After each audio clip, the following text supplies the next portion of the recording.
Today, 15 legislative candidates have issued cease and desist orders for campaign mail that they say use their names, images, and likenesses without their permission.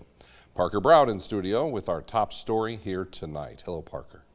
Hey, Brian. Postcards sent out by Dakota First Action caught State House candidates like Representative Spencer Gosh off guard. He says he took exception to the campaign mailers because he believes it paints him as aligned with gubernatorial candidate Toby Doden when he endorsed a different candidate. Representative Spencer Gosh has been an outspoken supporter of State House Speaker John Hanson for governor. When he received this in the mail, he wanted to set the record straight about what he described as an implied endorsement. For an opponent of somebody who I support to jump in and try to infer that we are the same is disingenuous and deceitful.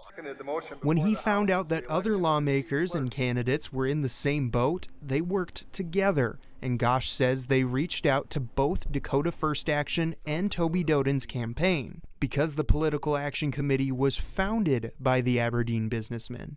Gosh claims the PAC would not agree to stop using their names or likenesses, leading to the cease and desist. Toby Doden's name and image are on them too, but he denies his affiliation to the postcards. In a statement to Dakota News Now, he said, quote, "I have no current affiliation with Dakota First Action. I am unaware of their endorsement or outreach process. This seems to be nothing more than a handful of down-ballot candidates trying to raise a ruckus and get some free airtime. I am laser-focused on my race for governor and look forward to an amazing showing next Tuesday."